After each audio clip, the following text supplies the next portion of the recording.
Donc, chers collègues, nous avons le plaisir d'accueillir messieurs Jean Covici et Grandjean, leur qualité d'associés fondateurs du cabinet de conseil et d'expertise Carbone 4. Ce cabinet, qui a presque 10 ans d'existence, est spécialiste incontestable des bilans carbone. Ces deux cofondateurs, l'un et l'autre polytechniciens, ont par leurs interventions, leurs écrits, un rôle important d'animateur du débat sur la transition énergétique, plus généralement sur la conciliation de l'écologie avec les activités productives, ce qui est le cœur de notre mission. Leur approche des problèmes semble assez voisine des orientations de la Fondation Nicolas Hulot, même si bien évidemment Carbone 4 est une structure totalement indépendante. Par exemple, M. Grandjean a été président du comité des experts du débat national sur la transition énergétique. À ce titre de grand expert, nous avons souhaité les entendre et nos interrogations dépasseront donc les seules spécialités du cabinet Carbone 4. Ce qu'il est convenu d'appeler désormais l'affaire Volkswagen, puis à présent les difficultés d'autres constructeurs à respecter des niveaux d'émissions qu'ils annoncent pourtant sur certains véhicules, pose de sérieux problèmes. Une perte de crédibilité risque ou a déjà entaché la réputation de tout un secteur. En tout cas, ces événements perturbent grandement les consommateurs. À cet égard, le choix de la motorisation diesel est devenu hasardeux à bien des points de vue, d'autant que le régime de taxation de ce carburant est appelé à s'alourdir. Nous aimerions obtenir de votre part une analyse sur la validité des politiques conduites jusqu'ici sur les pollutions atmosphériques, notamment en zone urbaine. Sur ce point, les enjeux de la mobilité, évidemment, restent tout à fait déterminants. Au-delà des rejets de CO2, comment et à quel rythme revient-il de traiter les questions relatives aux NOx spécifiquement et aux particules fines, c'est-à-dire les problématiques au moins aussi sensibles, mais dont le public ne découvre les impacts que depuis peu, et Dieu sait s'il y a des rebondissements tous les jours. Dans un premier temps, nous vous proposons de vous entendre pour un exposé liminaire, suite auquel Madame la rapporteure Delphine Batho vous posera une première série de questions et éventuellement nos collègues, s'ils arrivent, pourront lui emboîter le pas. Merci.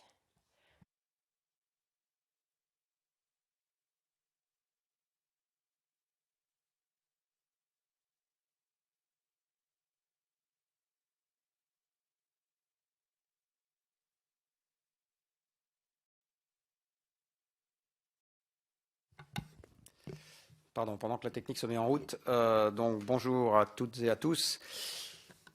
Je vais vous passer quelque chose qui est du travail de feignant, c'est-à-dire que je vais recycler un diaporama que j'ai largement utilisé dans le cadre d'une d'une intervention pour une association qui s'appelle Avenir Transport, qui sévit dans ses murs, enfin juste à côté. Je vais essayer de partir. Alors, je vais faire un peu de stratosphère et Alain va faire des choses plus pragmatiques. C'est comme ça qu'on s'est articulé pour aujourd'hui. Et la stratosphère va viser notamment à replacer la problématique des transports dans la problématique générale énergie-climat. Dit autrement, est-ce que c'est un sujet plus important que les autres, moins important que les autres? Est-ce que ce qui va se passer plus tard ne dépend que de notre bon vouloir, ou bien il y a un certain nombre de contraintes externes qui sont déjà à l'œuvre et qui vont s'appliquer, que ça nous plaise ou pas? Et donc je vais commencer par donc un cadrage un peu macroscopique sur de quoi est fait l'avenir. Et pour vous réveiller tout de suite, je vais par exemple expliquer qu'à partir de maintenant, je crois fortement que la récession sera le paysage structurel. Donc si on pense à des mesures qui sont très gourmandes en capitaux, et ben juste on ne va pas les mettre en œuvre.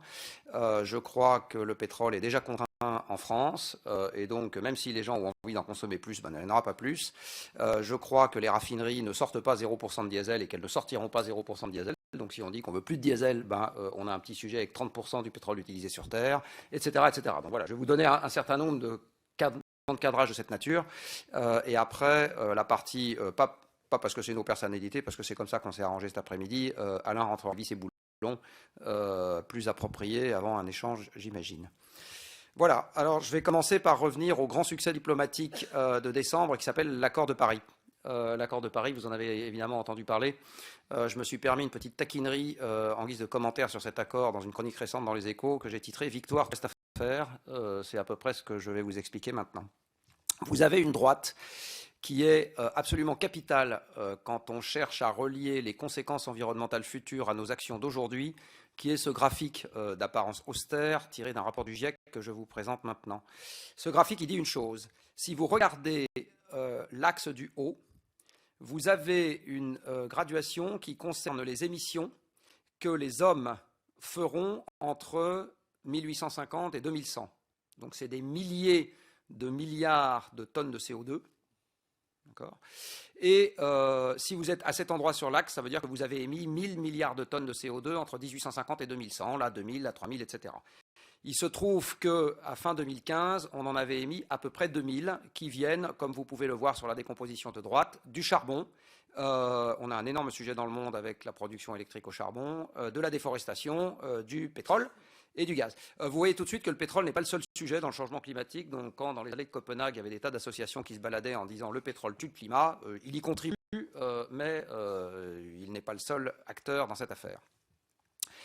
Si vous reportez donc les émissions sur la droite, qui est matérialisée par l'ensemble de courbes de couleurs, là, et que vous allez ensuite sur l'axe vertical, vous avez l'augmentation de température pour laquelle on a déjà signé en 2100. Dit autrement, aujourd'hui, l'inertie du système climatique, et notamment de son compartiment océanique et de son compartiment cryogénique, donc les calottes polaires, fait que nous sommes absolument certains d'avoir 1,2, alors il y a une barre d'incertitude, plus ou moins quelque chose. Donc il se pourrait qu'on ait déjà dépassé les 1,5 avec les émissions à date, donc que les émissions à date interdisent physiquement qu'on soit en dessous de 1,5, c'est possible. Il se peut, si on a de la chance, que ça ne nous garantisse que 0,7 ou 0,8. Si je renverse le raisonnement, je dis je ne veux pas plus de 2 degrés, c'est l'accord de Paris. À ce moment, j'ai le droit à 3000 milliards de tonnes de CO2 entre 1850 et 2100, et comme j'en ai déjà émis 2000, un petit raisonnement budgétaire simple nous amène à la conclusion qu'il en reste 1000 qu'on peut émettre. Donc si on est sérieux sur les 2 degrés, nous avons un objectif physique de base qui consiste à ne pas émettre sur le restant du XXIe siècle plus de la moitié de ce que nous avons déjà émis jusqu'à maintenant sur une période où on était entre 1 et 7 milliards d'habitants, alors que sur le reste du siècle, il paraît qu'on va être entre 7 et 9, et où un certain nombre de gens ne possédaient pas de voiture ou de billets d'avion à prix cassé. Si je traduis ça en termes de dynamique de réduction des émissions, il y a une chose absolument capitale là aussi à avoir en tête, qui est que ça suppose que les émissions mondiales soient divisées par 3 d'ici à 2050. Si je fais de la proportionnelle par rapport à maintenant, c'est-à-dire que les émissions d'un Français sont divisées par 3, mais aussi que les émissions d'un Burkinabé sont divisées par 3, et si je suis un peu plus communiste, et que je dis qu'à l'arrivée tout le monde a droit à la même chose, les émissions d'un Français sont à diviser par 5. Comme les émissions d'un Français, vous le verrez après, ne proviennent que très peu du secteur électrique, ça veut dire qu'il faut essentiellement taper ailleurs. Tout à l'heure, on me demandait un avis sur les politiques publiques menées en France. Je suis désolé de dire ça devant la personne qui était en charge au moment du DNTE, mais enfin, on s'est largement trompé de problème en entrée du DNTE. Ça ne veut pas dire qu'il n'est rien sorti, ça veut dire qu'on s'est largement trompé de problème en entrée. Voilà maintenant un camembert qui va vous donner les émissions mondiales. Donc, rappelez-vous, il faut les diviser par 3 d'ici à 2050. 20% des émissions mondiales viennent des centrales à charbon, 21 très exactement. Il faut savoir que le charbon est le premier contributeur à la production électrique dans le monde. Et soit dit en passant, sur les 14 dernières années, la production électrique au charbon dans le monde a augmenté 15 fois plus que la production électrique au photovoltaïque. Donc le vrai, oubliez les communiqués de presse et ce qui se raconte dans le journal français, le vrai fait marquant de l'évolution de la production électrique sur les 15 dernières années, c'est l'explosion du charbon. La Chine, c'est plus vrai maintenant, mais il y a encore quelques années, mettait chaque semaine en service l'équivalent d'un EPR, mais au charbon. Chaque semaine. Vous avez actuellement 1800 gigawatts de centrales à charbon installées dans le monde, quand vous avez nos fameux 63 gigawatts qui nous turlupinent de nucléaire en France. Donc 1800 sur le charbon. Après, vous avez 6% des émissions qui viennent de centrales électriques au pétrole et au gaz. Donc la production électrique à combustible fossile fait 27% dans le monde. Tout de suite, vous allez comprendre une chose, c'est que tous les modes de propulsion électrique, on devra toujours regarder d'où vient l'électricité pour savoir si c'est une bonne ou une mauvaise affaire, non seulement en termes de CO2, mais également en termes de particules. On a récemment fait au sein du cabinet Carbone 4 une analyse qui montre que si vous mettez un tramway tout à fait électrique dans un contexte dans lequel il est alimenté au charbon, les émissions de particules de l'ensemble du système sont à peu près les mêmes que si vous avez des bus au diesel. Juste, elles ne sont pas émises au même endroit. mais vous avez à peu près les mêmes. Donc simplement, elles sont déportées dans la production électrique. 5% des émissions mondiales viennent des cimenteries, bon ça c'est pas trop un sujet aujourd'hui. 10% viennent du reste de l'industrie, là-dedans l'acier fait encore 4 ou 5%. 6% viennent des chaudières de bâtiments en direct. 13% viennent des transports. Donc vous voyez tout de suite, dans le monde, les transports, c'est un sujet, mais ce n'est pas un sujet plus important que les centrales à charbon, ce n'est pas un sujet plus important que l'industrie, hein, c'est un sujet parmi un certain nombre. Et dans ces 13% qui viennent des transports, 4 viennent des voitures dans le monde, 4 des camions, 3 des bateaux et 2 des avions. Donc c'est réparti sur un certain nombre de modes. 20% vient de l'agriculture, on n'en parlera pas aujourd'hui, 8% de la déforestation, on n'en parlera pas aujourd'hui, 11% viennent d'autres bricoles. Donc, vous voyez que dans le monde, les transports, c'est 13%, tout gaz à effet de serre confondu. Donc, s'attaquer au transport, c'est indispensable. S'attaquer au transport, ce n'est pas suffisant. Si je regarde maintenant l'Europe, les transports occupent une part plus importante parce que d'autres secteurs occupent une part moins importante. Donc, les transports, c'est 20%. Après, vous retrouvez le reste. Et si maintenant, vous regardez au sein des transports d'où viennent les émissions, vous avez le transport routier qui en fait à peu près les 3/4, on va dire. Et là-dedans, selon l'endroit où vous mettez les utilitaires, parce que les utilitaires font l'objet d'un long débat statistique pour savoir si c'est dans le fret, la camionnette du plombier, vous savez, hein, est-ce que la camionnette du plombier transporte avant tout le matériel du plombier ou avant tout le plombier? Si c'est avant tout le plombier, ça va dans les transports de personnes. Si c'est avant tout la trousse à outils du plombier, ça va dans le fret. Et c'est pas rien les utilitaires, parce que les utilitaires, ça fait 20% en gros de la consommation de carburant dans le pays. Donc on n'est pas en train de parler d'un truc marginal. Mais bref, vous avez fret et marchandises, et après vous voyez la marine marchande et l'aviation qui représentent des choses plus secondaires. Alors maintenant, je vais vous poser un premier élément de décor extrêmement important à avoir en tête. L'Europe est déjà en contrainte en ce qui concerne son approvisionnement pétrolier. L'approvisionnement pétrolier européen est en décrue subie, et j'insiste sur le subi, depuis 2006. Donc 2006, ce n'est pas le Grenelle de l'environnement, c'est ni Madame Royal ni Monsieur Borloo, ce n'est pas plus les Grunen. Vous allez voir qu'en fait, c'est la géologie qui s'en est chargée. Vous avez ici un graphique qui vous donne la décomposition de ce qu'on a coutume d'appeler la production de pétrole dans le monde depuis 1900. Alors pourquoi je vous dis coutume d'appeler? Parce qu'en fait, les statisticiens dans l'univers des combustibles liquides publient des chiffres qui agrègent des choses qui sont du pétrole et des choses qui n'en sont pas, tout ça étant dans une catégorie qui s'appelle des liquides. Alors qu'est-ce qu'on va trouver là-dedans? On va trouver, je suis désolé c'est en anglais parce que je suis un feignant donc j'ai fait le truc en anglais, vous allez trouver une première catégorie tout en bas qui sont ce qu'on a coutume d'appeler les extra-lourds. Donc les extra-lourds, c'est les sables bitumineux du Canada, typiquement l'Orénoque au Venezuela, etc. Et ça vous fait vraiment des carburants quand ça passe dans les installations qui sont sur site.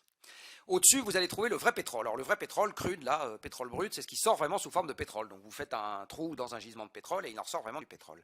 Et au-dessus, vous avez deux produits, à la fois condensat et NGL, qui ne sont pas du pétrole, mais qui sont dans les statistiques de production de BP comptés avec le pétrole. Si vous regardez tout ce qui est compté avec le pétrole, vous voyez que ça augmente sans discontinuer, moins vite qu'avant, mais certes depuis les chocs pétroliers. Si vous retranchez les liquides de gaz, alors les liquides de gaz, c'est quoi? C'est éthane, propane, butane. C'est ce que vous utilisez pour partir en camping. C'est absolument pas du pétrole. Ça peut faire un peu de carburant sous forme de GPL, mais ça n'est pas du pétrole. D'accord ? Et les condensats, c'est des molécules un peu plus lourdes qui sortent aussi avec le gaz. Alors comme la production de gaz est en croissance, liquide de gaz et condensat augmentent. Par contre, vous voyez que la production de pétrole stricto sensu, c'est-à-dire la somme du rouge sombre et du rouge moins sombre, n'augmente plus depuis 2005. En 2005, il s'est passé un fait déclencheur de la crise économique actuelle, qui est que la production de pétrole dans le monde a cessé d'augmenter. De là, un enchaînement, les prix de l'immobilier se sont retournés aux États-Unis en 2006 et tout reste à suivi. Donc ce n'est pas la crise financière qui a provoqué la crise économique, c'est un ralentissement industriel sensible dans tous les pays de l'OCDE qui a déclenché la crise économique, qui a déclenché la crise financière. C'est bien dans ce sens-là que ça s'est passé.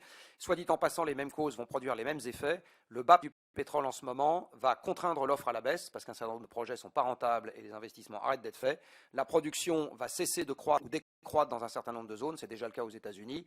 Du coup, le PIB va être encore plus contraint qu'avant et on va avoir de nouveau, à mon avis, un coup de tabac financier dans n'importe quand entre 6 mois et 2 ans et demi. C'est dans ce cadre-là qu'il faut penser les politiques publiques. Je le dis pas juste pour me faire plaisir ou pour vous faire peur. C'est dans ce cadre-là qu'il faut penser les politiques publiques. Dit autrement, penser les politiques publiques aujourd'hui en pensant qu'il y aura de plus en plus d'argent pour financer des trucs sympathiques, malheureusement, c'est plus vrai. Il y en aura de moins en moins globalement. Deuxième chose qu'il est intéressant d'avoir en tête, vous avez ici la décomposition par nature de produits raffinés des raffineries dans le monde. Donc le pétrole, on ne l'utilise pas brut, on le met dans une raffinerie, il en sort des produits raffinés.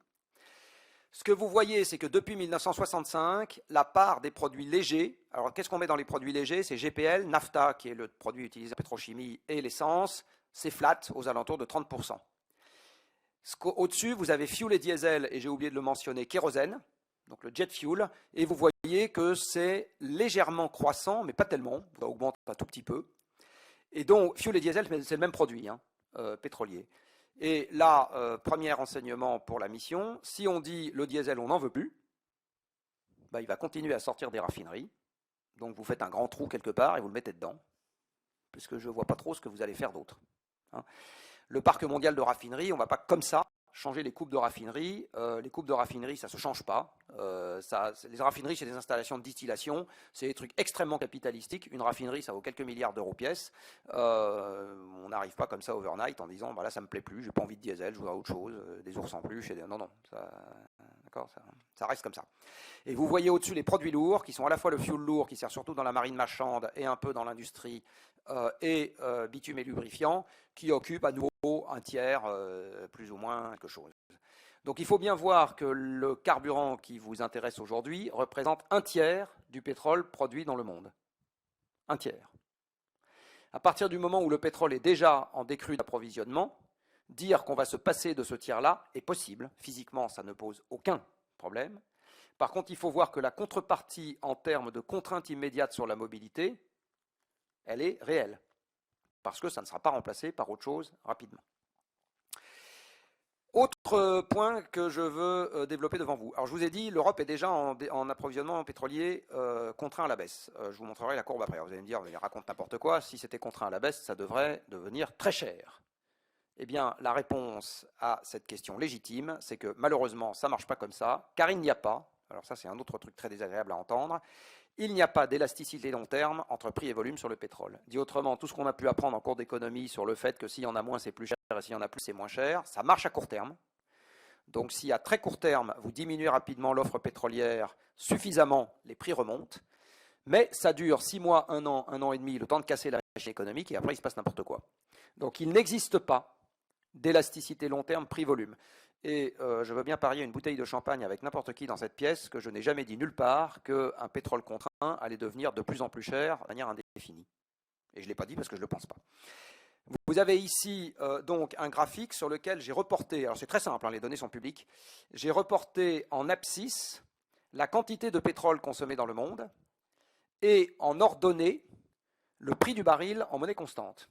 Si le pétrole devait devenir plus cher quand il y en a moins, eh bien tous les points devraient être le long d'une espèce de courbe décroissante comme ça. Moins il y en a, plus c'est cher, plus il y en a, moins c'est cher. D'accord, il devrait être le long d'une courbe comme ça. Les fameuses courbes, vous savez, décroissantes que vous avez vues sur les modélisations économiques. Or, vous voyez tout, sauf ça. Enfin, on devait théoriser le prix du pétrole, on pourrait presque de manière caricaturale dire qu'il n'y a que deux régimes stables. Il y a un régime dans lequel le volume fait n'importe quoi avec un prix constant, puis un régime dans lequel le prix fait n'importe quoi avec un volume constant, puis un régime dans lequel le volume fait à nouveau n'importe quoi avec un prix quasi constant, puis de nouveau un régime dans lequel le volume est constant et le prix fait n'importe quoi. Donc, ne croyez pas une seconde qu'un approvisionnement pétrolier contraint se répercute sur un prix perpétuellement croissant. Ce n'est pas ça qui se passe.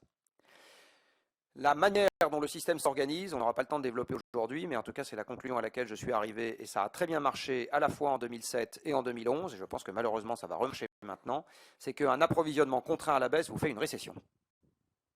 Ça, j'en suis absolument certain, mais ça ne vous fait pas nécessairement un prix qui fait n'importe quoi, qui est structurellement croissant.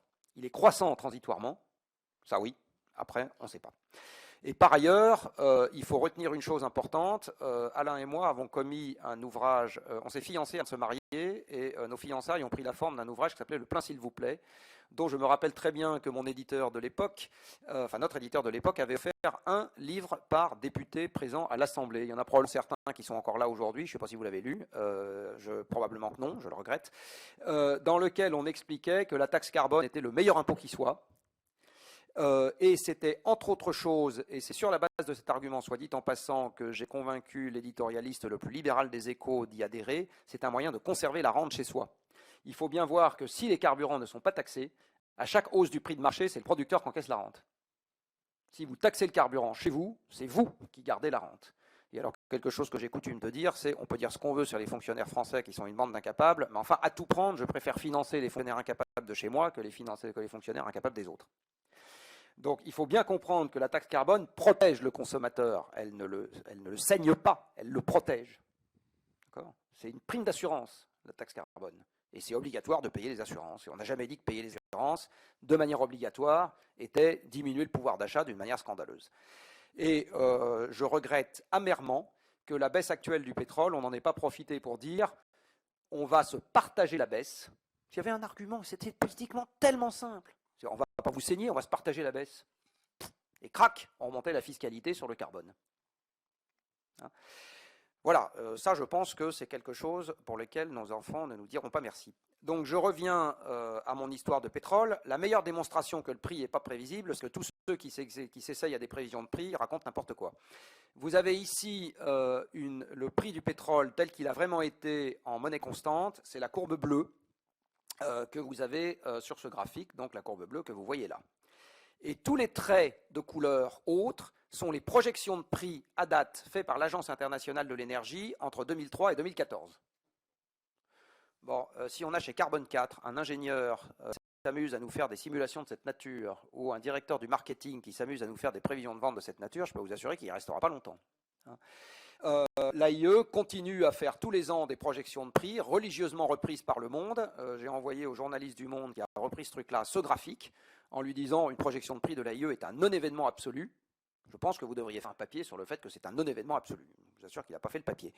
Par contre, on continue à entendre ici et là que l'AIE prévoit que le prix du baril sera bas pendant 5 ans. Ils en savent foutre rien. Moi non plus, du reste. Ils n'en savent foutre rien. Il sera ce qui sera. Voilà. Je peux même vous dire une chose, c'est si le prix du baril reste durablement bas sur les 5 ans qui viennent, c'est que la récession sera particulièrement sauvage. C'est la seule chose que je suis capable de vous dire. Voilà la seule projection de prix intelligente que j'ai vue ces dernières années. C'est le FMI qui l'a faite, et le FMI vous dit, à 12 mois, je ne sais pas ce qu'est le prix du pétrole. Voilà, ça c'est une projection de prix intelligente. On connaît la personne qui a fait cette projection de prix, soit dit en passant, enfin qui a fait ce genre de graphique, on connaît bien, maintenant il est à la Banque d'Angleterre, la Banque centrale. C'est ce genre de choses qu'il faut avoir en tête. Par contre, le pétrole conditionne l'économie, c'est ce que je voulais vous dire.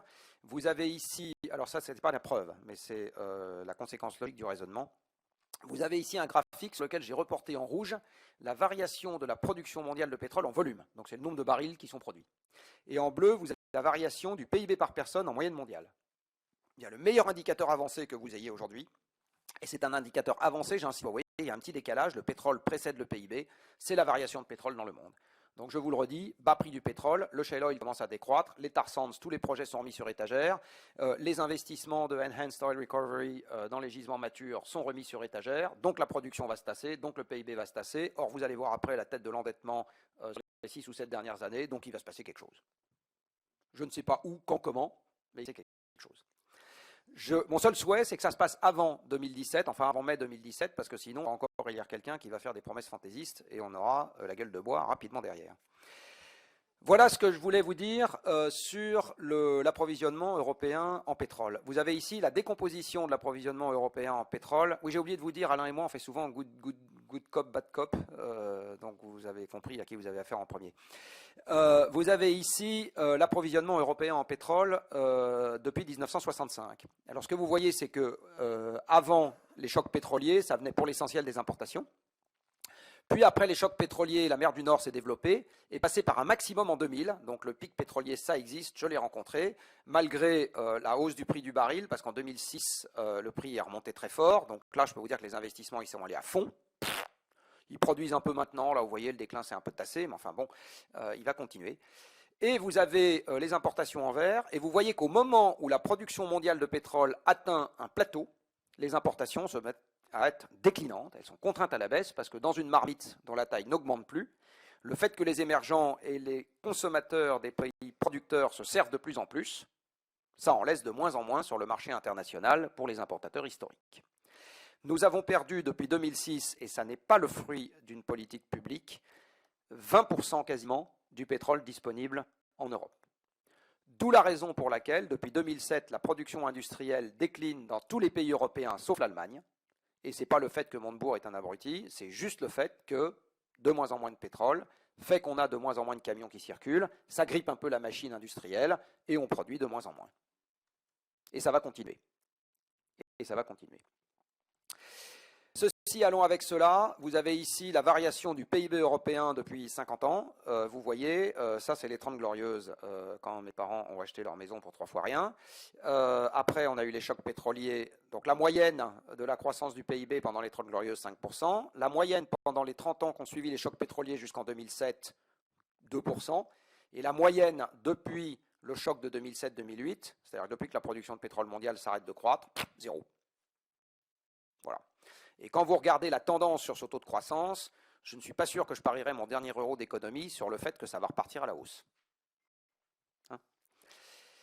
Et tout ça dans un contexte de dette qui a augmenté. Alors là aussi, on vilipende les argentiers français qui sont non respectueux des deniers publics.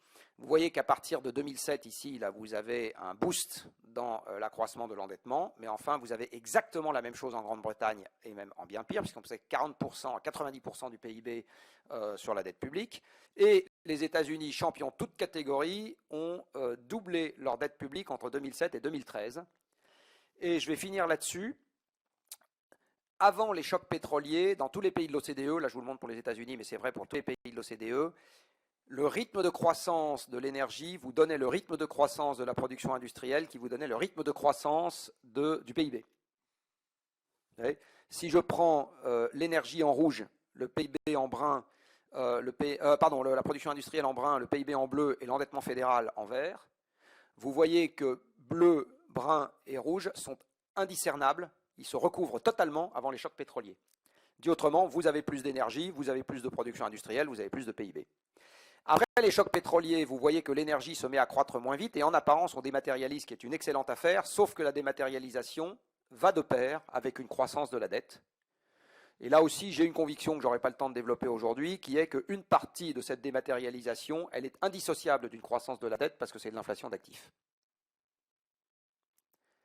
Donc, quand il y a une crise financière, ça se corrige dans l'autre sens. Une fois que je vous ai dit ça, un cadrage là aussi macro que j'ai en tête sur la manière d'envisager l'avenir de n'importe quoi, y compris le diesel dans les transports. La règle qui va devenir cardinale maintenant, si on veut avoir des plans qui se réalisent, j'insiste, qui se réalisent, c'est qu'il va falloir faire mieux avec moins. Et ce n'est pas juste dans les transports, c'est d'une manière générale, faire mieux avec moins.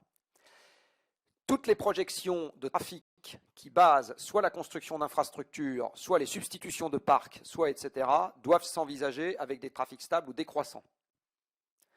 Ce n'est pas absolument certain que ce sera comme ça tous les ans. Par contre, c'est absolument certain que c'est la règle de prudence. Si ça passe dans ce contexte-là, on est sûr que ça passe si ça va mieux.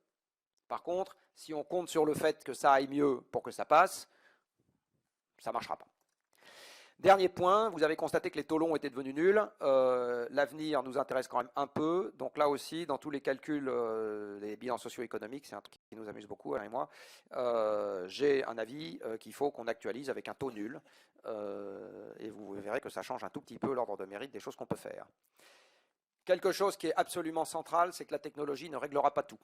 On est très technocentré dans le monde industrialo-environnemental sur le fait qu'il suffit d'avoir la bonne techno et puis crac, on va régler le problème dans un monde toutes choses égales par ailleurs. Historiquement déjà c'est faux.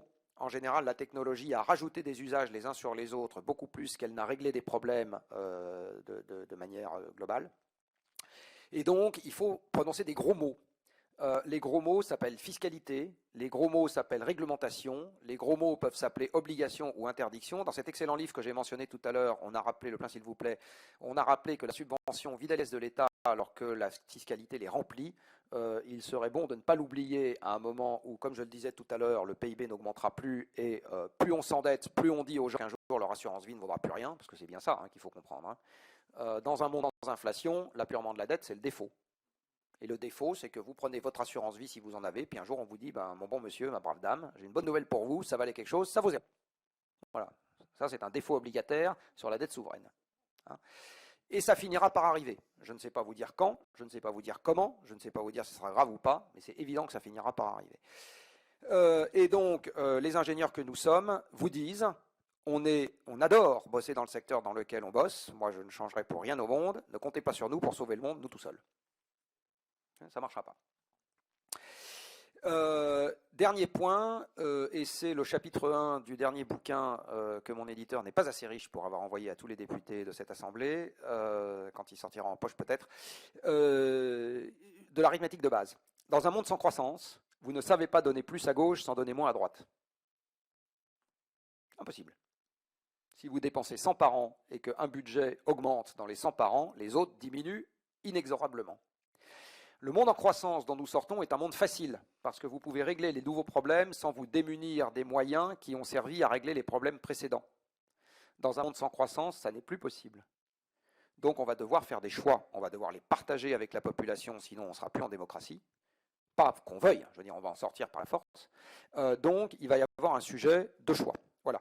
J'ai été un peu appuyé sur tout ce cadrage parce que c'était l'occasion pour moi de le rappeler et ce n'est pas un cadrage qui s'applique juste à la question de la mission sur le diesel. Ça s'applique aussi à la loi de finances, ça s'applique à aux subventions sur les ENR, à la rénovation, à tout ce que vous voulez. On va vraiment devoir faire mieux avec moi. Qu'est-ce qu'on peut essayer de faire rentrer dans ce cadre-là concernant les transports? Alors, c'est quelque chose, encore une fois, qui ne sont pas actionnables dans les 3 mois qui viennent, c'est plus un cadre de réflexion un peu large. Un premier sujet est, il restera des voitures dans l'univers que nous avons construit. Ça fait 1 siècle qu'on étale les villes, les gens ne vont pas déménager en 1 semaine. Donc, il restera du transport individuel et en particulier, il faut savoir qu'en France, 1/3 de la mobilité motorisée, donc en voiture, c'est du déplacement domicile-travail. Je peux vous assurer que le type qui est content d'avoir trouvé un emploi de magasinier à 30 bornes de chez lui, vous n'allez pas lui expliquer qu'il ne prend pas sa bagnole pour y aller. No way. Or, il se trouve que quand j'ai fait le premier bilan carbone d'une grande surface en périphérie, j'ai été extrêmement impressionné par la distance moyenne que parcouraient les gens pour venir au travail. Voilà. Tant qu'on est dans un univers de choix, si les gens ont envie d'un truc plus intéressant à 30 bornes de chez eux, vous ne leur direz pas non, tu vas prendre un truc qui t'emmerde à 5 km de chez toi. Comme on est avec un type de métier qui est de plus en plus spécialisé, les gens ont des univers de choix qui sont non dépendants de la distance au domicile et dépendants de l'adéquation entre les besoins et leur formation. Et ça plaide pour des déplacements qui augmentent. C'est particulièrement vrai pour les classes moyennes et les cadres supérieurs. Donc tout ça pour dire que je ne crois pas que les déplacements en voiture individuelle vont être divisés par 2 dans les 10 ans qui viennent dans un monde qui continue à être raisonnablement stable sur le plan social. Je n'y crois pas.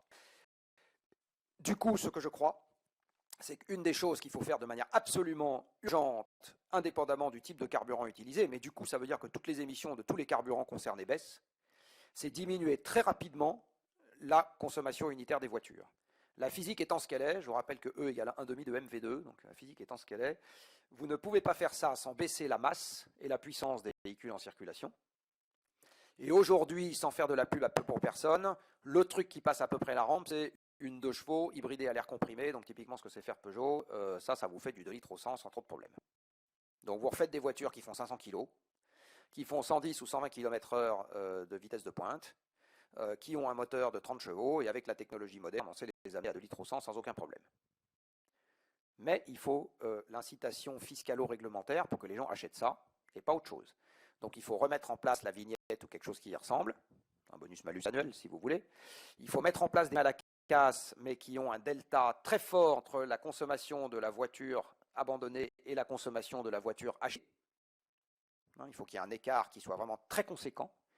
Et il y a un sujet, évidemment, qui vous dépasse largement, qui est qu'il faut être capable à nouveau de faire de la politique industrielle intégrée, c'est-à-dire qu'au moment où le constructeur va se lancer avec son investissement à quelques milliards qui permet de faire les voitures à 2 litres au 100, il faut qu'il soit sûr de les vendre. Donc il va falloir lui protéger le marché. Là, on a un vrai sujet dans la construction européenne. Alors là aussi, ce n'est pas activable tout de suite.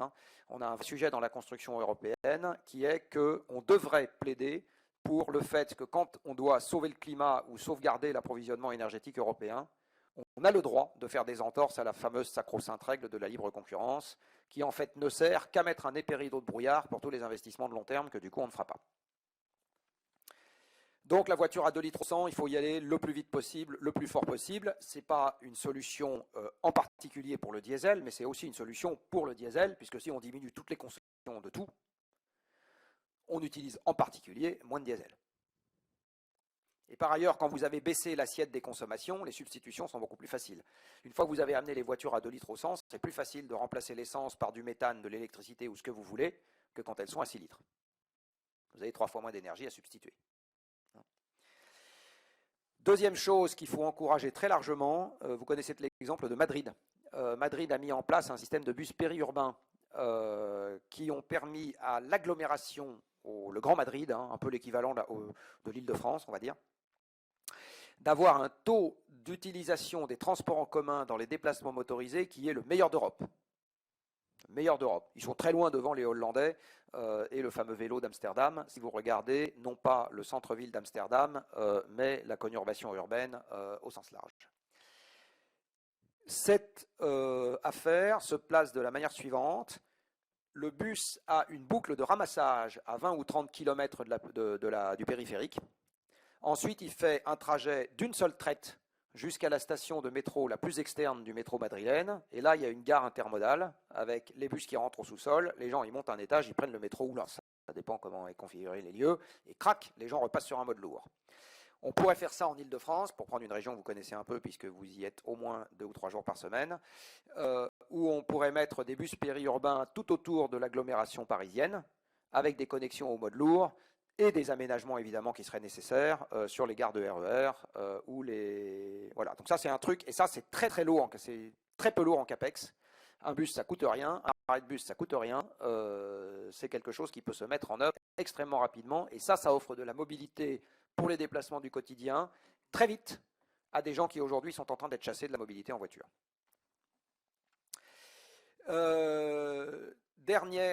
Juste un calcul qu'on a fait au sein de Carbone 4 que j'ai le droit de vous donner, puisqu'il nous avait été payé par la SNCF qui nous a donné le droit de rendre ça public. Les investissements du Grand Paris, 40 milliards avant le facteur Pi, parce que vous savez que tous les prototypes font l'objet de ce qu'on appelle le facteur Pi, c'est-à-dire que vous partez du budget initial, vous multipliez par 3,14 et vous avez ce qu'on va vraiment payer à la fin. Ça marche pour Eurotunnel, ça marche pour l'EPR d'Olkilu Auto, ça marche pour n'importe quoi. Vous prenez, et pour les gens qui sont un peu dans notre métier, pour n'importe quel déploiement d'un logiciel un peu compliqué, ça marche très bien aussi. Voilà. Donc avant le facteur Pi, le Grand Paris, 40 milliards. Le transfert modal qu'autorisera le Grand Paris est à peu près nul. J'insiste, il est à peu près nul. Parce que ou bien vous faites des infrastructures en zone déjà dense, et à ce moment, il y a déjà une offre de transport en commun, et vous allez faire du report entre transport en commun ou de l'induction de trafic. C'est-à-dire que monsieur ou madame Michu aura le truc qui passe en bas de chez lui, et du coup, il ira un peu plus loin que s'il était allé à pied. Ou bien vous mettez la station de métro au milieu de la Pampa, et si vous êtes au milieu de la Pampa, il n'y a personne pour prendre le métro. Alors vous allez me dire, oui, mais on va construire plus tard. Oui, sauf qu'au moment où vous construisez, prenons le plateau de Saclay que je connais bien parce que c'est pas très loin de chez moi, au moment où vous urbanisez, il n'y a pas le métro, donc les gens se mettent en diffus à 20 ou 30 bornes du plateau de Saclay, et je peux vous assurer que le jour où le métro arrive qui fait Saclay-Paris, les gens ils vont pas déménager de Dourdan pour aller se mettre à Paris. Non, pour aller se mettre à Paris pour prendre le métro, ou se mettre à Saclay. Ils vont rester à Dourdan. Donc vous avez le report, donc, avec les mêmes 40 milliards, vous seriez capable de remplacer la totalité du parc automobile francilien par des voitures à 2 litres au 100 en payant 80% de la facture pour les âges. Et là, vous économisez les 2/3 du pétrole qu'on consomme. Donc il faut être un peu agile dans ces histoires-là et ne pas se dire, il faut faire les calculs et ne pas se dire, il y a un truc évident, j'interdis le diesel là, pour reprendre la main, et puis voilà, et puis les problèmes vont se régler. Non, tout est imbriqué. Un dernier point, je vais en parler très peu aujourd'hui. Il faut refaire des transports longue distance en capitale, mais ça c'est voilà. Et je vais passer la parole à Alain.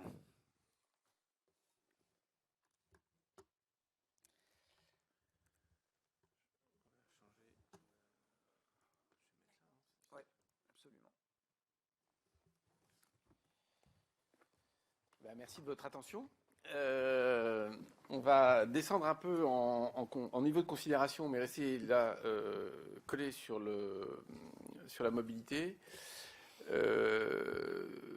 Donc ça, c'est 2-3 chiffres. Il faut bien voir ça en tête, puisque l'arbitrage entre les particules qui sont émises, les NOx et le CO2 ne doit pas se faire au détriment de l'objectif central du CO2 et réciproquement, on ne doit pas lutter contre le changement climatique si c'est pour empoisonner les poumons de tout le monde.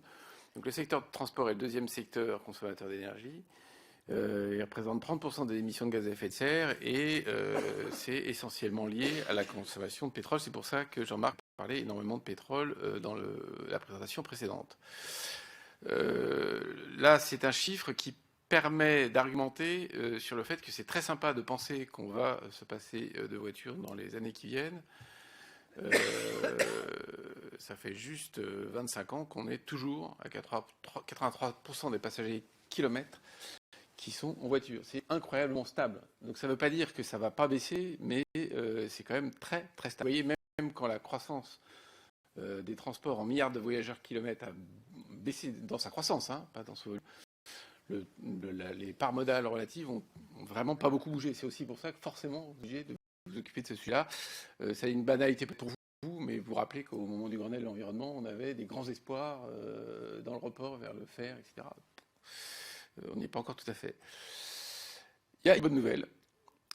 Et donc ça, c'est important. Là, on va rentrer dans les scénarios et dans les projections des uns et des autres. Et je vais vous parler dans 2 minutes des travaux qui ont été faits lors du débat sur la transition énergétique. Comment ? Si critiqué, mais vraiment très intéressant. Beaucoup d'informations qui sont très utilisables. Donc là, ça, c'est pas dans le débat, c'est le passé. Vous voyez que la mobilité par personne se stabilise. C'est quand même une bonne nouvelle et c'est assez contre-intuitif parce que, pareil, hein, si on reprend les statistiques de Jean-Marc de tout à l'heure, on pourrait croire qu'on avait une espèce d'idée générale que le PIB croît avec la mobilité et puis ensuite la mobilité stagne avec un PIB qui est stable ou décroissant. En fait, c'est plus simple que ça. C'est qu'on arrive clairement à une asymptote en termes de demande de mobilité. C'est pas complètement lié à l'activité économique. Il y a vraiment un moment où ça va, quoi. On a satisfait notre demande de mobilité, donc on n'en veut plus tant que ça. La deuxième bonne nouvelle, mais avec une petite contradiction, c'est que vous voyez en bleu la circulation des voitures particulières. Alors là, c'est en base 100 1992, alors que précédemment, c'était en voyageurs kilomètres. Hein. C'est pour ça que c'est pas exactement la même tête. Mais ce que vous voyez en bleu, c'est le même phénomène que ce que vous voyez dans la slide précédente, c'est que les voitures particulières ont une circulation qui est stagnante depuis le début des années 2000. Et vous voyez que les émissions de GES commencent à baisser, hein, à peu près au même moment, et que tout ça est quand même assez clairement lié. C'est un graphique qui n'est pas démonstratif, hein, il est juste indicatif, au fait que la consommation unitaire des voitures particulières baisse. Sauf qu'il y a un rapport entre ceci et cela, c'est-à-dire que jusqu'à présent, c'est quand même un peu lié au fait que la part relative du diesel s'est améliorée quand même, hein, quand même. Ça ne veut pas dire que c'est une fatalité, mais il faut quand même avoir ça en tête si on veut se projeter dans l'avenir. Alors, ça, c'est ce genre de petites équations qu'on aime bien, même si ça a l'air un peu austère. Mais en gros, les 4 grandes variables de logique sur notre histoire de consommation d'énergie finale des transports, je rappelle juste un mot, c'est que pour atteindre nos objectifs en matière d'émissions de gaz à effet de serre, il faut aussi atteindre nos objectifs en matière de baisse de la consommation. C'était un gros débat dans le DNTE, je m'en rappelle très bien. Certains pensaient ou croyaient qu'il était possible de baisser nos émissions de CO2 sans toucher la consommation d'énergie. Et en se disant, baisser la consommation d'énergie, c'est décroissantiste du fait du raisonnement de Jean-Marc. En fait, ce qui se passe, c'est qu'on se projette dans l'avenir, on est obligé de jouer sur les 2 variables. On est obligé de considérer que pour réduire les émissions de gaz à effet de serre, il faut aussi jouer sur la baisse de la consommation d'énergie. Donc cette consommation d'énergie finale des transports, donc j'ai dit 4, c'est 5, elle s'explique par 5 variables qui sont la demande de mobilité en voyageurs kilomètres, le mode, est-ce que c'est du bus, de l'avion ou la voiture particulière, parce que tous ces modes-là ont des consommations, des émissions de CO2 très différentes. Quelle est la motorisation? Parce que là aussi, une voiture, donc elle est électrique, hybride, gaz ou diesel, elle n'a pas la même consommation. Le taux de remplissage, donc ça, je crois que c'est devenu très, très clair avec le succès de Blablacar. Tout le monde voit bien que si on arrive à remplir mieux les véhicules, on améliore l'équation. C'est aussi vrai aussi du bus. C'est pour ça que Jean-Marc en a pas mal parlé. Donc tous les moyens qui permettent de mettre plus de personnes relativement au poids transporté de ferraille sont intéressants. Puis après, c'est l'efficacité énergétique du moteur. Sur l'évolution des voyageurs kilomètres, donc la demande de mobilité, vous voyez, donc il y avait 4 scénarios. Je suis désolé, c'est un tout petit peu faible, paliche. Mais il y avait 4 familles de scénarios, et les 4 familles de scénarios, elles étaient soit on décarbone par l'électricité, donc c'est DEC, donc c'est un scénario très marqué dans lequel on fait beaucoup d'électrification. Vous avez un autre scénario qui est très marqué dans le sens qui s'appelle SOB, qui est un scénario qui était inspiré de Négawatt, donc qui est un scénario de très forte sobriété et efficacité, et 2 scénarios intermédiaires, un qui est DEC, qui est un scénario proche de l'ADEME, et DIV, qui est un scénario intermédiaire avec une diversité de vecteurs technologiques. Vous voyez que tous ces scénarios-là racontent une histoire un peu distincte en matière de mobilité, mais la tendance, on voit quand même bien qu'on reste sur une ligne globalement stable. Je ne parierais pas beaucoup, moi, sur le scénario DEC dans cette affaire-là, c'est-à-dire celui qui croit encore à un peu de croissance. Je pense qu'on peut raisonner gentiment sur une hypothèse de stabilité. Le deuxième grand slide que je vous montre là, je suis désolé, mais je pense que je vais vous le commenter si vous le voyez quand même, hein. C'était pour savoir si les uns et les autres, il y a des choses différentes sur la part modale du transport, et notamment donc, celle qui est le plus importante, c'est le 80% dont on parlait tout à l'heure, donc la part modale de la voiture. Alors là, on a des scénarios. Le scénario DIV est un scénario à 82%. Alors j'ai oublié de dire, ces 4 scénarios, ces 4 familles de scénarios, elles font toutes le fameux facteur 4. C'est ça qui est intéressant. Hein.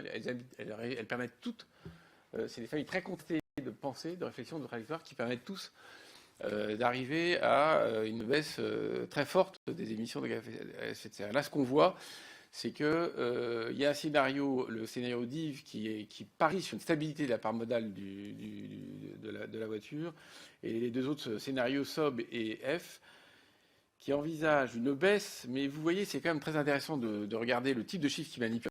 67-71%. Donc c'est des scénarios où la part modale de la voiture, dans des scénarios assez volontaristes, ne baisse que de 10% sur 40 ans, hein, jusqu'à 2050. Donc ça veut dire que c'est très faible. Donc ça veut dire que dans votre mission, si vous devez faire des estimations à la fois sur l'évolution de la mobilité dans l'avenir et à la fois sur la part modale de la voiture, ma recommandation, ce serait de parier quand même sur une hystérésie, une stabilité très, très, très, très grande. J'insiste un peu parce que ces scénarios, leur intérêt, c'était qu'ils étaient produits par des équipes de chercheurs et des équipes très hétérogènes, avec des visions du monde très, très contrastées. C'était ça le but du jeu, c'est de voir est-ce qu'il y a des invariants en faisant travailler des gens qui ont une vision du monde quand même très différente. Celle-là, elle est assez marrante aussi, c'est les parts de motorisation dans les véhicules particuliers. Donc vous voyez, il y a des petites icônes. Donc la prise électrique, c'est la part de l'électricité. Vous avez une pompe avec une petite feuille, c'est la part biocarburant. Vous avez une espèce de truc qui ressemble à un éclair, c'est l'hybride rechargeable. Et vous avez les carburants gazeux. Et là, vous voyez aussi, alors c'est bien plus fort que le cas précédent, vous voyez des visions du monde un peu différentes. Vous voyez, SOB parie beaucoup sur les carburants gazeux. DEC, évidemment, parie beaucoup sur l'électrification des voitures. Et les autres sont sur des composants, des mix beaucoup plus complets. Moi, ce que j'ai retiré de cette affaire-là, c'est que bien doué est celui qui sait quelle est la motorisation qui va l'emporter en matière de voiture, et je serai à votre place. Je crois que j'éviterai de mettre des quantités colossales d'argent public sur un choix technologique qui n'impose pas. Hein? Pardon? Hein, je crois que c'est ça un peu la conclusion de ça. Autant la conclusion du slide précédent, c'est-à-dire parier plutôt sur un truc qui est très structurant et qui est très, très acquis parmi les experts qui ont travaillé là-dessus, autant la conclusion de ce slide-là, c'est il y a manifestement une grosse compétition possible entre différentes technologies qui sont capables d'arriver à des résultats performants en matière de consommation. Bon, ça, c'était les deux messages principaux que je voulais, sur lesquels je voulais attirer votre attention concernant la demande de mobilité. Là, les quelques slides qui viennent sont sur l'impact CO2 du véhicule électrique, qui est une question qui est souvent posée. Hein, donc, on peut appeler ça l'analyse de cycle vie de la voiture électrique. Donc, un peu la question, c'est au fait, ce véhicule électrique, est-ce qu'il faut, indépendamment du point précédent, est-ce qu'il faut parier dessus? Est-ce qu'il aura un effet très positif en matière d'émissions de gaz à effet de serre? Parce que lui, du coup, en centre-ville, il répond à la question des particules fines et des NOx. Hein, c'est vraiment complètement clair. Donc on pourrait se dire... Hein, hors plaquettes et pneus, qui sont pas complètement négligeables. Ouais, hors plaquettes et pneus, on est d'accord, mais il répond quand même une grosse part. Les plaquettes et pneus, dès qu'on a des véhicules, on a ça. Le seul truc qui répond vraiment bien à ça, c'est le tramway, où là, j'ai pas de plaquettes et de pneus. On est d'accord. C'est une remarque tout à fait importante, puisque quand on a fait les analyses comparées du tramway et du bus en site propre pour un grand constructeur, on a fait un truc multicritère, mais là, j'ai vraiment pas le droit de vous en parler à ce stade. Donc là, ce que vous voyez dans cette affaire-là, c'est que la voiture électrique en France métropolitaine, elle est performante en grammes CO2 par kilomètre de manière relativement indiscutable sur la durée de vie de la voiture électrique. Je vais rentrer un peu plus dans le détail. Donc, on est capable de faire une analyse de cycle de vie complète. Donc, c'est des travaux qui ont été faits notamment par l'ADEME, hein, qui sont donc bien faits, sur une durée de vie complète et donc un usage à 150 000 km. On s'aperçoit que le véhicule électrique, au total, sur sa durée de vie, tout compris, hein, de la fabrication à la mise à la casse, il va consommer 9 tonnes de CO2 équivalent, alors que le thermique, il est à 22. Donc, on sent bien un truc, c'est qu'il y a un moment donné où les choses vont se croiser parce que les émissions liées à la fabrication sont plus importantes pour le véhicule électrique que les émissions d'usage. Donc, la courbe, elle se croise à 25 000 km d'utilisation. Donc, quand vous entendez un peu vite l'idée que la voiture électrique, c'est pas bien, parce qu'il y a beaucoup d'émissions de CO2, il y a beaucoup d'énergie dans la fabrication, c'est vrai. Mais il ne faut jamais raisonner de manière simple comme ça. Il faut aussi se dire, par ailleurs, ce véhicule, il roule. Et au fur et à mesure du fait qu'il roule, pendant les kilomètres qu'il fait, il émet moins de CO2, il consomme moins d'essence, hein, pour appeler un chat, ou moins de diesel. Et donc, il va rentabiliser son coût carbone initial à 25 000 km. J'insiste beaucoup sur le fait que c'est une affaire française, c'est-à-dire qu'on a une électricité. C'est pas une affaire de nucléaire, c'est une affaire on a un mix électrique bas carbone. Hein, donc imaginons qu'on soit dans un pays qui a beaucoup d'hydraulique, qui est bas carbone, et ça sera le même résultat. En Norvège, par exemple. Bon. En revanche, si vous mettez de la voiture électrique en Israël, en Chine, et voire en Allemagne, vous n'avez pas les mêmes résultats parce que l'électricité étant beaucoup plus carbonée, votre comparaison n'est pas du tout la même. C'est un sujet vraiment important parce que si l'argument de vente et le déploiement, là on retombe un peu ce qu'a dit Jean-Marc sur un déploiement d'une voiture 300, c'est que le marché atteignable et qui est performant sur le plan du carbone, c'est le marché des pays qui ont un mix électrique bas carbone. Donc c'est pas complètement anecdotique parce que je ne crois pas un instant qu'on va éternellement vendre l'idée que la voiture électrique c'est très bien dans des pays dont l'électricité est au carbone. Donc, ce qu'on voit, c'est que l'Allemagne, essence et électrique, c'est pareil. Voilà. Donc là, je passe. Il y a un dernier point sur le véhicule électrique sur lequel j'attire un peu votre attention. Alors, c'est d'une part deux derniers points en fait. Le premier, c'est que contrairement à une idée toute faite, c'est pas parce qu'on mettra plein de voitures électriques qu'il y aura besoin de plein d'électricité. Parce qu'en fait, le rendement du moteur électrique est assez efficace, n'est-ce pas Jean-Marc? Et du coup, quand on fait 1 million de bagnoles en véhicule électrique ou en hybride rechargeable, ça consomme pas tant que ça. 1,4 TWh, c'est un petit bout de PER. Ouais, c'est un quart de réacteur. C'est un quart de réacteur pour 1 million de voitures. Hein. Donc attention. Un quart de réacteur? Ouais, un quart de PER. C'est 6-7 1 million de voitures électriques, c'est un quart de réacteur. Ouais. Un réacteur, c'est 6-7 TWh par an. Ouais. Donc on ne peut pas parier, hein, souvent j'entends ça, le fait qu'on va pouvoir consommer énormément d'électricité grâce au transfert des voitures à motorisation diesel ou essence sur la bagnole électrique, ça me paraît un peu osé. En revanche, il y a un vrai sujet sur lequel il faut être très attentif, c'est l'appel de puissance, c'est-à-dire qu'on aura tous envie en tant que consommateur de pouvoir recharger la voiture, clac. Et là, il faut derrière de la puissance installée, sinon on risque d'avoir de mauvaises surprises. Donc ça veut dire que là, il y a un vrai sujet de tuning un peu fort sur la gestion du réseau. Alors, dernier point de ma présentation, je vais aller maintenant à deux choses qui sont les mesures auxquelles je pense, si je me mets à votre place. La première a déjà été dite par Jean-Marc, c'est vraiment le moment, je ne dis pas que c'est le moment politique, hein, mais c'est le moment de faire monter la taxe carbone, hein, une baisse de baril de $100 à $50, une baisse du prix du baril de $100 à $50, donc ça veut dire une baisse de $50, c'est l'équivalent strict d'une taxe carbone de 100 € la tonne de CO2. Donc il faut bien avoir ça en tête, parce que souvent on a très peur avec des euros à la tonne de CO2 qui se baladent dans tous les sens. Oui, enfin 100 € la tonne de CO2, c'est un peu environ 30 centimes d'euros le litre. Et donc quand Jean-Marc disait tout à l'heure, ce serait quand même bien de se partager la baisse, bah oui, partageons-nous la baisse.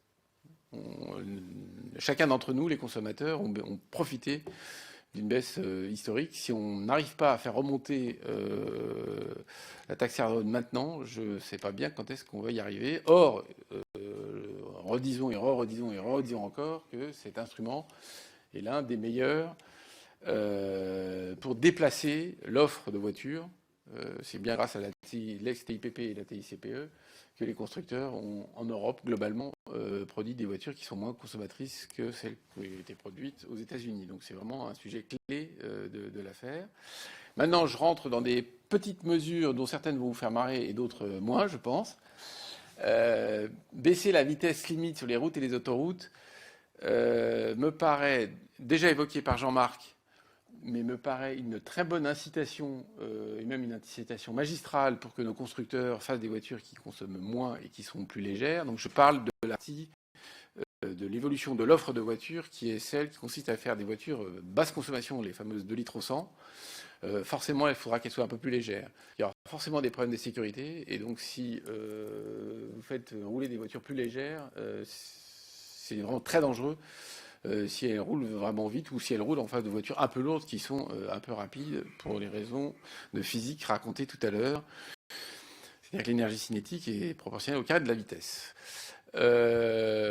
Accélérer le rajeunissement du parc de voitures particulières dans les conditions que Jean-Marc a rappelées tout à l'heure, je pense que le meilleur outil, ça reste la vignette CO2 annuelle, hein, dont on a parlé il y a déjà quelques années, mais qui avait été adoptée à l'époque. Voilà. Aider la conversion des véhicules utilitaires. Moi, j'ai l'impression qu'on ne s'occupe pas assez des véhicules utilitaires, c'est dont Jean-Marc a rappelé l'importance tout à l'heure. Et je pense que les voitures électriques ont un marché de base et de référence qui est le centre-ville. En plus, ça tombe bien, puisque c'est votre sujet central quand même. C'est les problèmes d'asthme et c'est plutôt lié à la ville. Et c'est là quand même qu'ils ont leur grosse application, même si d'un point de vue social, ça peut se discuter un petit peu, parce que c'est souvent une deuxième voiture. Je pense qu'il ne faudra pas oublier le vélo et le vélo électrique. Vous savez sans doute que la grosse difficulté du vélo et du vélo électrique, c'est le risque d'accident. La SNCF nous l'a dit et redit quand on a échangé avec eux. Donc là, si on fait des sondages d'opinion sur le vélo et le vélo électrique en centre-ville, c'est pas la pluie. Moi, j'aime pas du tout me déplacer en vélo, je prends une douche. Mais je ne suis pas du tout représentatif du citoyen de base. Le problème principal, c'est la sécurité. Donc, si on veut développer le vélo et le vélo électrique en centre-ville, il faut organiser la sécurité. Donc il y a notamment des pistes cyclables, il y a plein d'autres. Là, je ne suis pas rentré dans le détail. Je pense qu'il faut penser aussi à l'aspect deux roues. Alors, je n'ai pas eu le temps du tout de trouver le chiffre. Je ne sais pas si toi, Jean-Marc, tu as le chiffre en tête. Mais la part du deux roues dans la mobilité intra-urbaine, du deux roues motorisé, elle est très importante. Elle est croissante. Hein, elle est croissante. Et alors, je suis désolé, on vous donnera les chiffres si vous ne les avez pas. Mais c'est quand même pas anecdotique, parce que les deux roues motorisées, à ma connaissance, sont très émetteurs, à la fois de particules fines et de CO2. Et c'est assez peu connu. C'est pour ça que c'est un sujet d'intérêt. Il faut regarder ce point-là, parce que c'est une action modeste, mais qui a un effet réel. Le bus bio-GNV, alors le bus rapide, Jean-Marc en a parlé, donc je ne reviens pas là-dessus. En gros, dans la substitution, enfin l'usage possible du gaz à place de l'essence et du diesel, les deux secteurs, les deux segments qui sont intéressants à regarder, c'est le bus et les camions. Je pense que sur les voitures, vous aurez un peu de mal à faire pénétrer ça. Il y a des voitures qui roulent, bien sûr, au gaz, hein, il y en a plein Italie, en Amérique du Sud. Mais je pense qu'en France, ça va être vraiment un tout petit peu compliqué. Et puis de toute façon, vous allez avoir un arbitrage à faire. Donc si je reprends sur le raisonnement en CAPEX de Jean-Marc, dans les deux cas, il y a un problème de disponibilité des pompes et d'infrastructures. Et donc il faudra quand même faire des choix. Et donc du coup, je pense qu'il y a un intérêt à regarder tout ce qui est bus, parce que c'est des flottes captives. Et donc c'est relativement plus simple à organiser en termes de pompes et autres petits mécanismes. L'implantation est plus facile. Donc j'ai parlé du ferroviaire, mais je crois que c'est peut-être pas la peine d'en parler ici. Mais quand même, il faut quand même se dire que ça vaut le coup de regarder cette question-là sur les axes où il est légitime et efficace. Et dernier point sur les transports de marchandises, parce qu'on a quand même centré toute notre présentation sur la mobilité des personnes, parce que c'est quand même le sujet central de votre mission, j'imagine. Je pense que, comme je l'ai dit sur le bus, mettre du gaz travailler le dernier kilomètre. Donc travailler la logistique du dernier kilomètre. Il y en a maintenant d'ailleurs, ça se fait de plus en plus. Vous savez que les grands Monoprix, Carrefour et autres commencent vraiment à s'équiper en flotte. Je pense que ça, c'est quelque chose qui devrait se faire assez bien. Comme par ailleurs, vous savez aussi que le biogaz se développe gentiment, même si c'est un tout petit peu compliqué.